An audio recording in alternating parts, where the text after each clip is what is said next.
I've asked every guest, kind of unexpectedly, I found a really important moment in everyone's life is that moment that they take the leap of faith, that they realize what they want to do and they actualize how they're going to do it. But were there any actual moments, I think, that you can remember, or you knew that you had to take certain steps, I guess, to get where you are, or to start this? I mean, I think there is a very clear moment for me, and there's two. So the first one is when I was 10, my dad bought me an electric guitar. And I remember being quite annoyed by this. I was like, I want clothes, or I want other things. And that changed my life, because I learned how to play it. And then music was my every moment of every day. But he also talked to me about, he was a sociologist, so he talked a lot about, all sorts of different kind of theories and people, and he talked a lot about music, and he mentioned Tony Wilson from Manchester's Factory Records, yes. kind of a legend to us. So I'm from Manchester. Okay.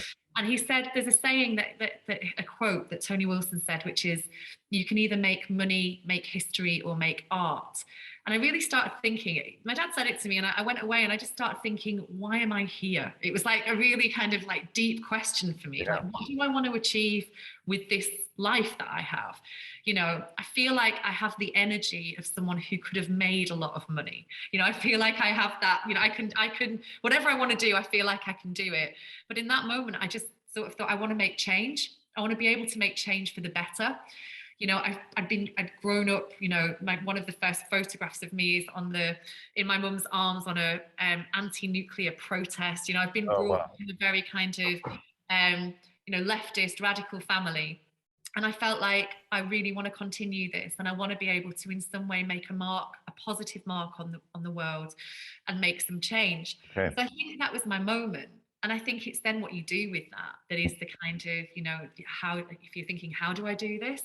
For me, it's about almost like an entrepreneurial spirit around how you kind of carry that will out. And for me, it's about determination. And I think there's something about never, ever seeing a barrier to anything that you want to do. Oh, I think my barriers just became more and more crazy. Like, you say you do one thing and you're like, okay, now I want to make, a concert on a boat. Okay, I've done that. Now I want to make a concert, in the middle of an island, in the middle of whatever it is. And I think it's just, and bit by bit, somehow you kind of make these things happen. So yeah, that was my moment. Yeah. It seems like you're almost seeing challenges that you just need to win. It's almost like you're seeing these as, okay, well, I've done this, so now I want to, if I can do this, then I can accomplish this, like whether it's a party on a boat, a show on a boat, or whether it's, using the rainforest sounds of Colombia, almost like accomplishment is a friendly enemy of sorts. It's almost like I sometimes wake up and I'm scared that like I'm not going to have like enough to do, and to like, I love a challenge. And I think for me there is something really nice about this is something that I've learned. I think there's something nice about not being comfortable. There's something nice about just being on the edge of not being comfortable, because that keeps driving you. So there's this thing, I wish I could, win the lottery, or, whatever. And you'd be comfortable and you'd be able to do everything you want to do. But I think you'd be lazy. I'd be lazy. I'd be like, okay, I've got what I need. So for me, it's about keeping things on the edge and also kind of like, what more can you do? Stretching your energy to try and do as much as you can. And I think there's something about, I'm from a small town in the UK. This is a place that, is one of the most racist places in the UK. Mm-hmm. It's got the most kind of inequality and tension. And, for me, what I've enjoyed about my sort of professional life, my career, if you want to call it that, mm-hmm. is about learning and about kind of wanting to always push myself in terms of never settling for like, that's cool, I do what I do, that's okay. It's like, okay, I want to make an event in a refugee camp in Myanmar. How can I want to make something meaningful happen there. Yeah. Okay, let's go. Let's do that. That's what I've been doing today. So I've been working on that today. So it's like, for me, it's never seeing any barriers, and like the challenge for me is I believe that we can all do whatever we want to do. If whatever you want to achieve, it's just about a tenacity about, getting it, yeah. Have there been any that couldn't be done at no fault of your own, but maybe it's something that just was a little too complicated, or maybe you were met with societal boundaries that didn't allow it to, I mean, not for you to discuss a failure if you don't want to, or a lack of accomplishment. I'm wondering if there are any that stand out as being just something you have to come back to, or I still got to try that one if I can get around it. That's it. I think there are some that are kind of like, they're bubbling away. We're trying to make a project in a place called Lavender Hill in Cape Town at the moment. We're trying to build a cultural centre in a gang affected community. So this is a community that during apartheid, people of colour were moved out of their homes and basically to the back of Cape Town, to what looks like a desert, etc. No opportunities. So you have a bunch of gangs that kind of exist in this community. We're trying to build a cultural space at the request of the community in the middle of this. And the idea is to, for young people, to give them alternative options to being in a gang.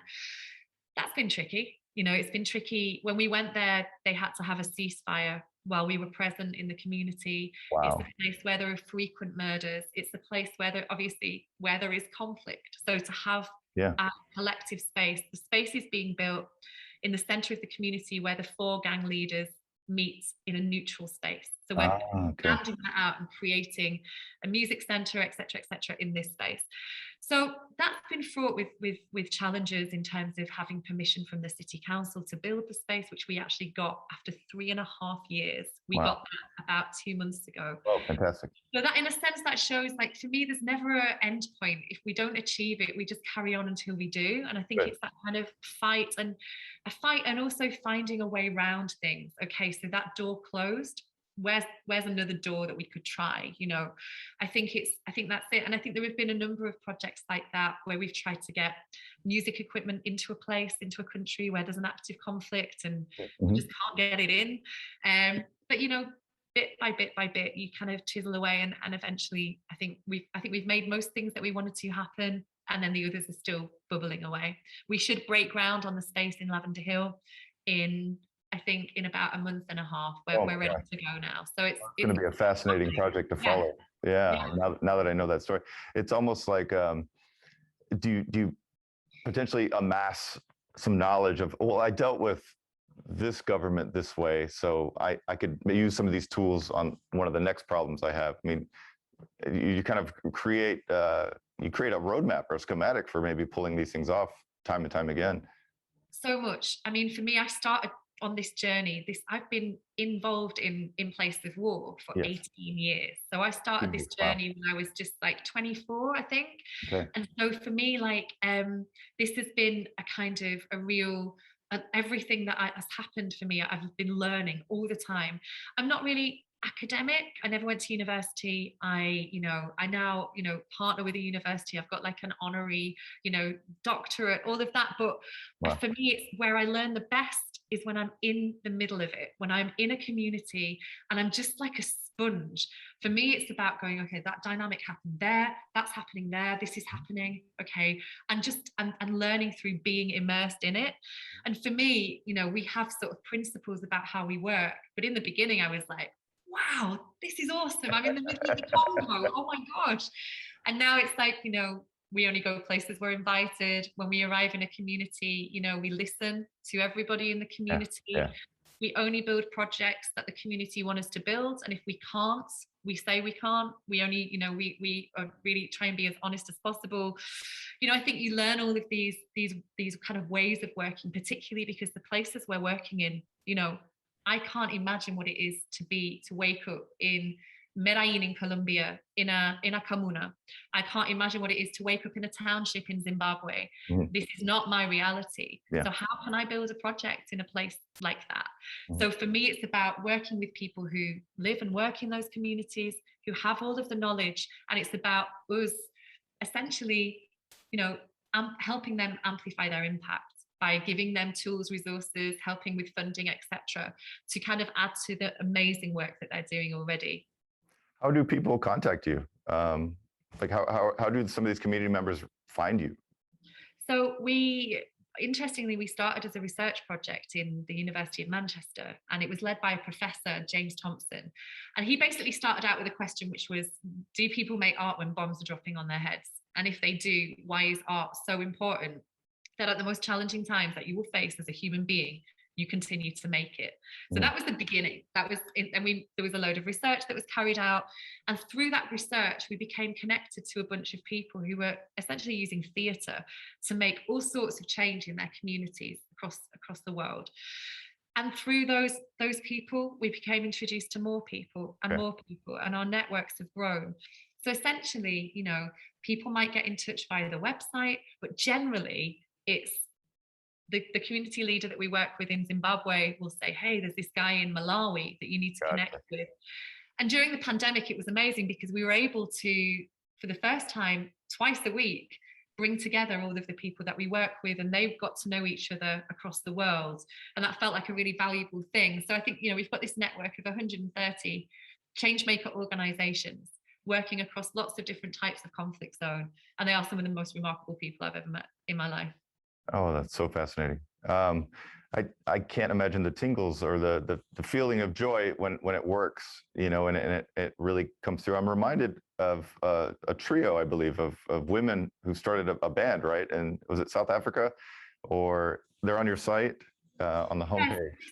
So this is actually, we have a program that we run called Girl. So it's GRRRL. Yes. And this is actually, it started out as a project called Voices of the Revolution, and it was about revolutionary artists coming together and collaborating. And then we actually worked for 3 years in this project, Voices of the Revolution. And after year 3, I sat and I thought there's something not right about this project. And I realized there were no women in it. It had been mainly the people we work with around the world, they proposed men. And it had a certain energy about it. So I said to myself in that moment, I just only want to work with female artists going forward. I want to see what we can do with this. Yes. So Girl brings together individual vocalists from places like Zimbabwe. We have a Zimbabwean Ndebele rapper. We have a Brazilian female dancehall artist. We have a Ghanaian, I would say like equivalent of Grace Jones. Oh, wow. We have like a Colombian rapper. We have a Bangladeshi classical singer. And these women come together, and we have a music producer, Lima Layton. She's Brazilian. And she basically works with them, and they produce a kind of electronic vocal project. And they basically talk about all sorts of things that, that they want to talk about. So there's no brief from us. It's like talk about whatever. And so it could be anything from, the stuff that they enjoy doing in the day to domestic violence. It's like it's a spectrum of things that women face. And for me, it's one of the most exciting projects because these are women of color. They're women of different shapes and sizes.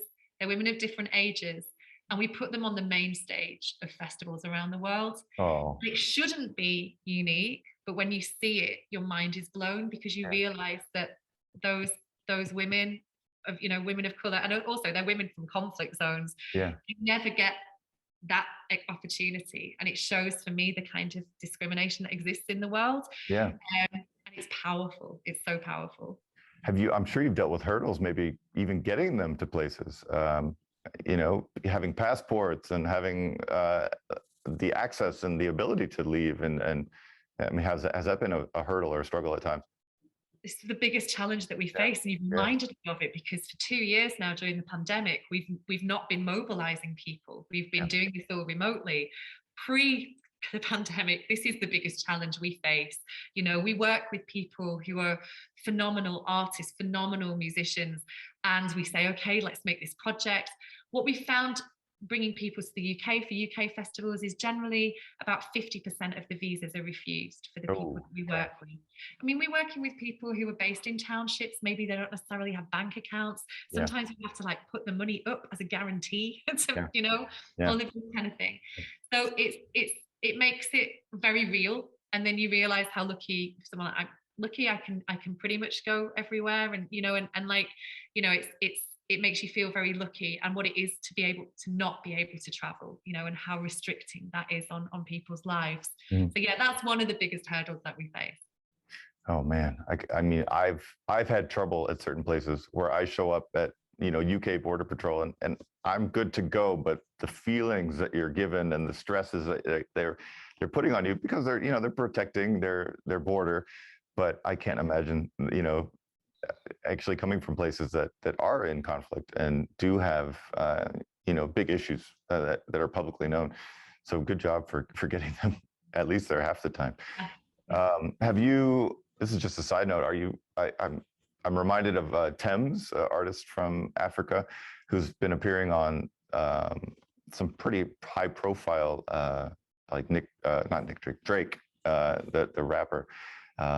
So it seems like there's really a fine line right now culturally between some of these people ending up on major radio or BBC radio, or it's great that right now we're so ripe with culture and we're so ripe with this inclusion of every country, every culture.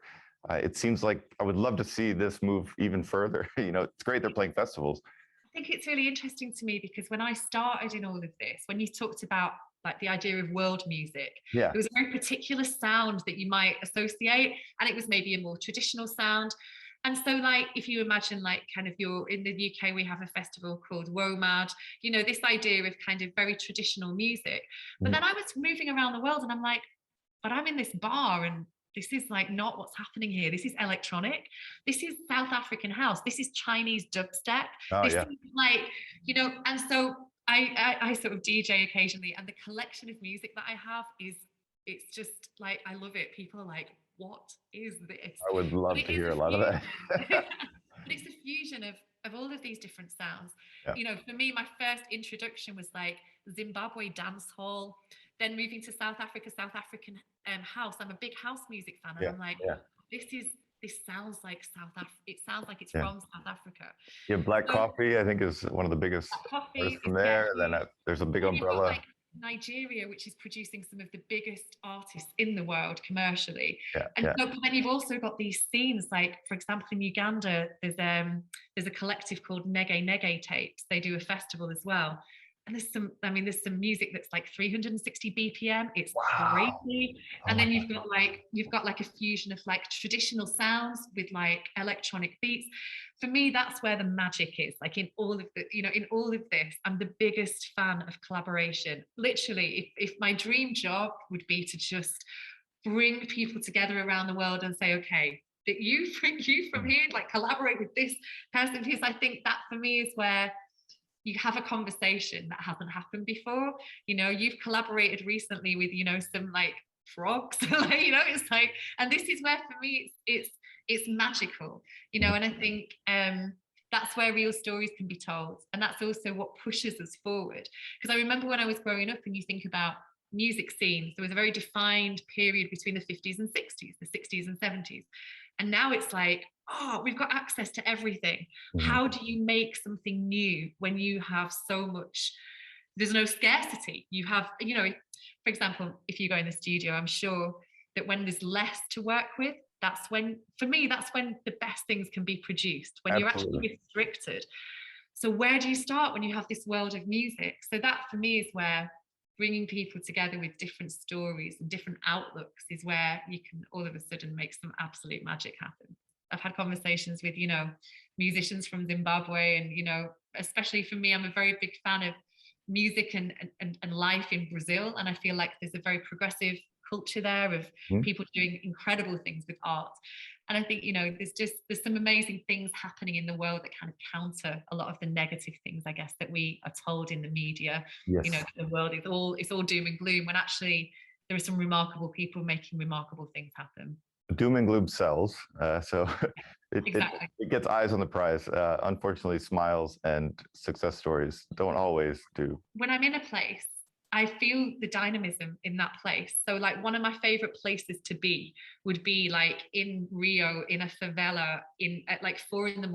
And it's like, for me, that's when you like the music, like, Barley Funk playing in like a car park, the life it's so dynamic. People are living, and for me, that's what I see. And I think we just finished writing a book called "Make Art, Not War," and it's basically interviews with all of the people that we work with around the world, and it's telling the stories of what they do and how brilliant it is, essentially. And I think for me, there is something about when you have very little, that for me, that's when maybe the best art is produced, when it's not really on anyone's terms. You didn't receive a grant for $100,000 to create something. You made it because you had to make it. You made that piece of music because you had to make it. You made that poem because you had to make it. And for me, that's really where the most inspiring and the best artistic kind of projects and you know, products can come from. So yeah. Absolutely. I've talked about before, you know, nowadays with all this computer software and studio equipment, there's almost too many choices, you know, like you get bogged down as an artist with just not really knowing where you want to go. And then I think back to when I was 16 and just starting off, and maybe I had one guitar pedal, a guitar, and a cassette recorder. And when your drive is strong and your desire and your passion to get your voice out, and you have access to a really limited amount of tools, I think that's when you're not complicated or confused by all this other stuff. So it sounds like you're giving access to equipment as well sometimes that maybe a community has never had before. And I mean, it's once you get it in, it's amazing to me. We gave one like sampling unit to a group of hip hop artists in Medellin, in a comuna, and like it's transformed their lives, essentially. That's what they say. They've recorded so many tracks. They've collaborated with artists around the world. They've now created a physical studio. That was like almost like the catalyst, having this one bit of kit, you know. And I think it's remarkable. And I think, you know, and it's something that just, you know, the community, the communal aspect of making music, everyone round like a sampling machine, everyone vibing from what's happening, you know, is powerful. So our whole thing is about, we're really interested in space. So the idea of what a space can do in a community. So like, you know, we kind of help to create music studios, cultural spaces around the world. And, you know, I remember being in Soweto in South Africa. I was there to do a project where we made another collaboration. So I sort of had this, I was in this space for 10 days, and it was like my office. So I just sat there and I was working. It's a disused electronic shop and a funeral parlor, right? And also a creative space. Yeah. So I'm just there observing while I'm working, and you've got 9-year-old girls coming in running art classes. You've got guys screen printing. You've got concerts happening out the back. There's a funeral kind of thing happening over there, but you know, whatever. And it's like, so we worked with that space. We provided like $150,000 worth of equipment. We provided our education programs, training. Now this is a functioning creative bakery studio space. So they set up a food part of what they do, where they make bread, and they kind of distribute across the community. And when you get your bread, you also get like a web address where you can discover the music that's being made in the space. So for me, this idea of what a space can do to transform, you know, that space was accessible to everyone in the community. And for a lot of people, it provided them with a support network, you know, positive role models. A lot of the kids in that community are child-led families, so they don't have elders. So it provided them with the kind of connection to kind of older people in the community. It's a place of complete creativity.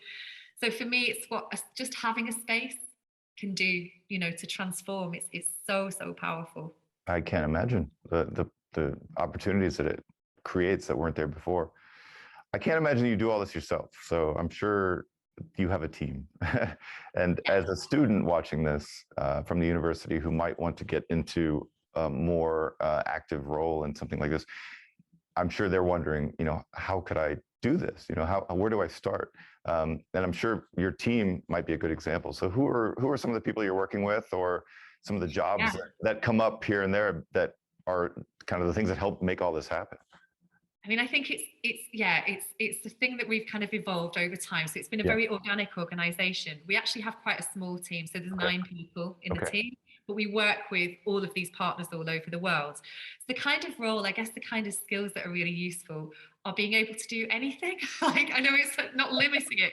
It's one of those things, you know, if I talk about any day for me, it's literally doing something like this, and then, you know, I don't know, doing like the really boring administrative stuff on this, or like having meetings with people.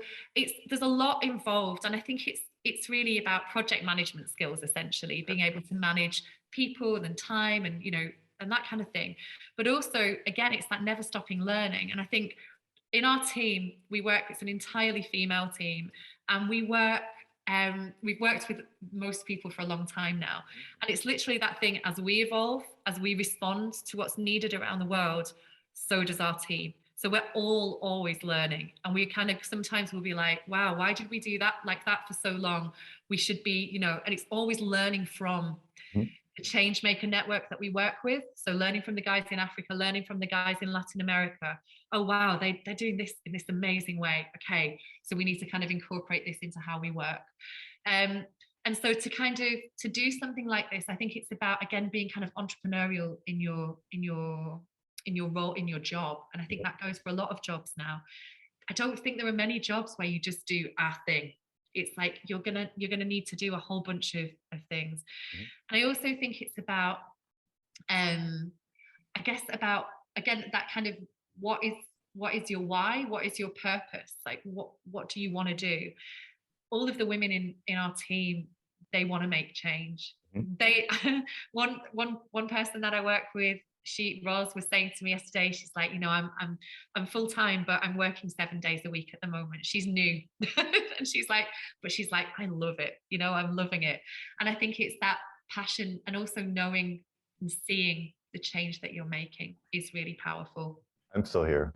My camera. I was going to say you've got. Yeah, I liked how we were talking a bit about, you know, things the students can look forward to if they got into this world. And I know I love hearing, and we'll continue to talk about what you do and everything, but you know, when you're actually there, but how do you get there? You know, what are some of the technical hurdles you have to face? What are some of the things that the 9 people in your team are doing daily, 7 days a week? You know, if you were to not necessarily work for you, but go into some sort of work for change, or a social, you know, a job in music and arts that also relates to going out there and connecting with communities and governments and trying to get things made and done. What are some of the things you face, some hurdles, or some places you look for or you go to? Yeah, I mean, I think one of the biggest hurdles is being, you know, from where we're from. I think, you know, we're not from the communities that we work in. I'm a white woman from the UK, you know, that comes, you know, there is this idea of this white savior. And this is something that for me is kind of, I get it. I completely get it. I started this when I was young. So a lot of the people that I work with now, I've been working with for 15 years. And we were all young when we started doing this. And, you know, this will be my guys in Zimbabwe or in Brazil or Colombia, wherever. And I think, you know, you've just got to be really mindful of your position in all of this, and, you know, and understand that, you know, I'm not from these places, and therefore, you know, I occupy a certain position within all of this. And the ideal situation for, I think, any charitable organization is that the ultimate goal is you don't exist. You know, we're working towards our demise as an organization, because we want a world where, you know, the people we're supporting, there's no conflicts, etc. So I think in terms of hurdles, I mean, you know, building an organization, that's one of the ways that you could go into this. And essentially that's what we did. We built an organization. We built an organization without having a big celebrity attached to it. This was an organization that just wanted to do things in the right way. And we evolved organically. We're 18 years in, but we're still tiny. You know, we're still kind of trying to scale up what we do. And so I think there's something about patience and waiting and building incrementally. I also think we exist in a world where things need to be done right. And I think that it is about sometimes taking sacrifices. So, for example, you know, you're offered a bunch of funding, but the funding is coming from an oil company. You know, it's maybe about saying, no, we can't accept it, even though it would give, you know, we would be able to have impacts over here. It's about going, but actually this is fundamentally wrong. So essentially it's about having principles and integrity, yes, which is really hard when, you know, you are existing on such a shoestring and you are trying to make change and make things happen. And in terms of, I guess, kind of like the lessons learned and the way in which we work as an organization, I have a tattoo. All my tattoos are kind of symbolic of kind of revolution in some way. Okay. But the first tattoo that I ever had says Hagamoslo juntos, and it means do it together in Spanish. I had this in Colombia, and it really is representative of what we did in Colombia. We made an event there 13 years ago that brought together hip-hop communities, electronic communities, all of these different cumbia music, all of these different communities in Medellin in Colombia. Mm-hmm. And we made something quite remarkable happen there. We had the first performance of hip-hop in the main plaza in Medellin. It was usually performed in the communities in the mountains, but we made a performance with thousands and thousands of people, and it was incredible. So for me, this idea of we did that, we worked with everybody, we worked with, you know, people from across the communities, etc. And it just really showed me what was possible when you have a spirit of we're doing this together and we're doing this for good. Mm-hmm. And I think that's what underpins all of what we all do is but we're not doing this on our own, we're doing this with you. And that's how we work with 130 changemaker organizations. We have our boards across the world. We have the people that we work with in our team, and we have the people that we work with to support what we do on a day-to-day. So that's one of the big things. And I think I'm trying to think what else.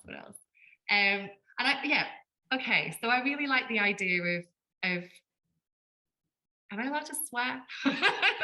Might as well. I really like the idea. I'm not going to swear. I really like the idea of messing with the status quo. I really like the idea of challenging what we think is like, this is how we do things, you know.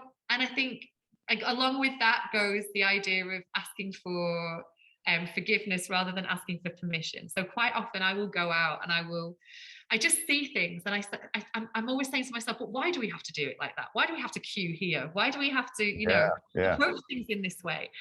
And I think that's got me a really long way, because I think it might have taken me longer, but I think it's that thing about seeing things from different angles. When I make an event, I'm like, but why do we need to do it in this event space? Why don't we take it out and do it, you know, in a community or in a place that wouldn't necessarily always have access to this kind of event? Mm-hmm. And I think that gives you a kind of unique quality to be able to see things in that way and produce things that stand out and that are memorable to people.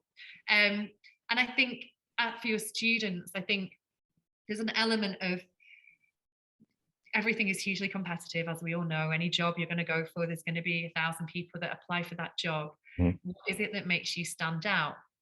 Maybe it's the way you see the world. Maybe it's the way you can speak about the world. Maybe it's the way that you've learned or unlearned, you know, the things that you've been exposed to. Mm-hmm. But it's definitely about having a uniqueness to yourself that will give you that job. Yeah. I think, there's so many lessons, but yeah. Where do you want to go? Is there some stuff on the horizon that you really want to set something up there? I have a few places in mind I'm going to ask you, but I'm curious about what are you thinking? Well, my first thought is actually, it's very recent and it's interesting because it's kind of like where you're at. So we want to create the world's first global changemaker hub. And we'd really like to do it in Michigan. We'd like to do it in Detroit. We'd like to create a center for creativity and innovation, but that's driven by ideas from the global South. So it's like decolonializing knowledge, decolonializing ideas, and having a hub that basically is so Detroit is connecting together and in a community that's having local impact, but also you've got all of these like incredible change makers coming through. And the space is designed by architects who build in favelas. in conjunction with architects from Detroit. This is our thinking. We did a big call about it the other day, and we had about 25 of our change makers representing about 25 countries on the call. And we're just really interested in kind of how we can connect the work that we do across the Africa, Latin America, and the Middle East in the global north. Like, how can we connect to what's happening in Europe or in the US, and kind of like make this a really globalized conversation? Because of course, some of the same issues that people are experiencing in, marginalized South Africa are very similar in terms of gang, conflict, etc., to some of the areas in, say, in areas where I'm from in Manchester, where there's huge amounts of gun violence, etc. So Chicago. why are we not having these conversations across, across borders, across continents? So that's a very, very, very big kind of vision, a big thing that we'd like to do. And I think that's the really big plan we have at the moment, and we're pushing forward in terms of, just in terms of kind of giving our change makers more presence, more connections, more mobility, all of the things that we always have stood to do, and just trying to scale it up as much as we can and become sustainable as an organization. Well, that's really exciting to hear, especially, being in Ann Arbor. It's great news to hear as well. I'm just so lucky to talk with somebody like you who's seen it firsthand.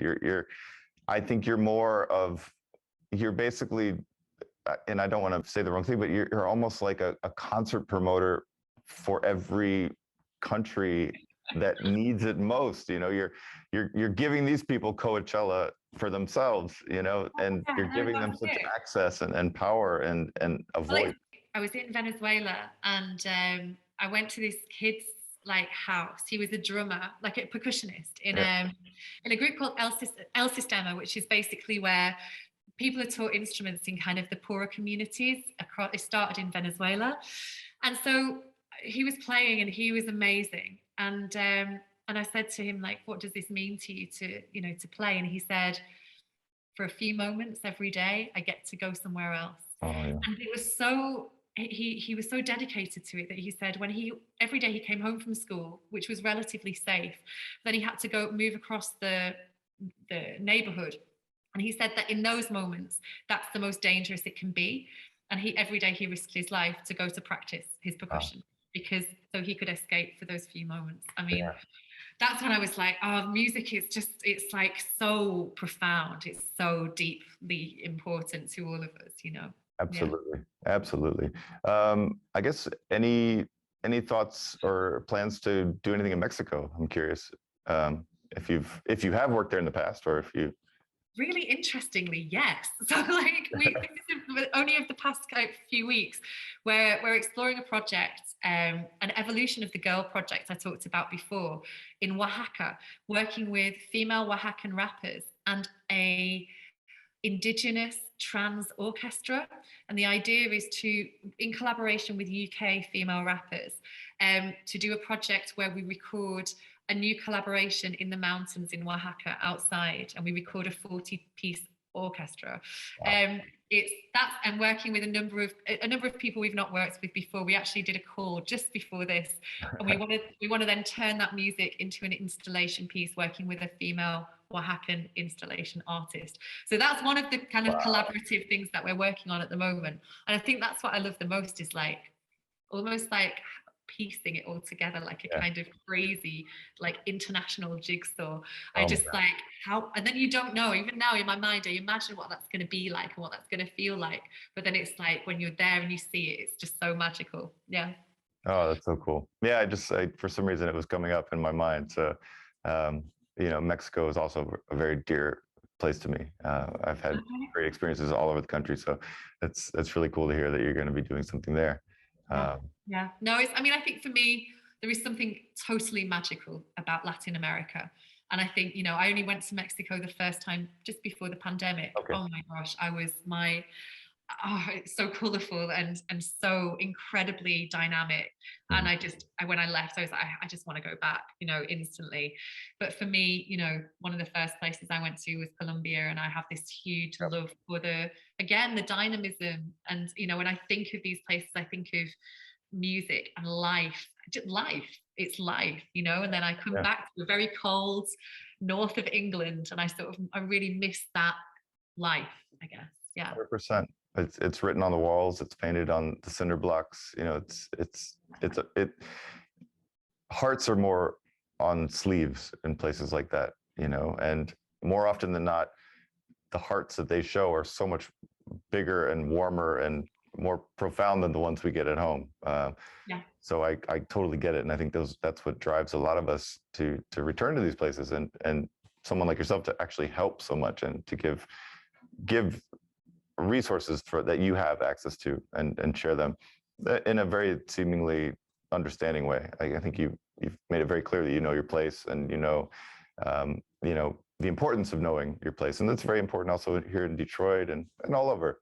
Yeah. You know, so that's awesome. I'm really, really, really happy to have had the ability to speak with you firsthand and to hear from a baby in your mother's arms at a nuclear protest. I think at one of your very first challenges to never losing that spirit.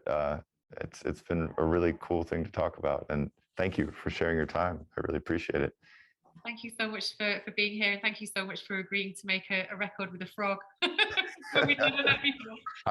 For you, anything, you know, jaguar, frog, snake hissing, spider crawling. Maybe we'll move off of rainforest. I'll do anything. So I'm really looking forward to hearing more from In Place of War and seeing where you guys go and what you do. So thank you so much for joining us here at the University of Michigan.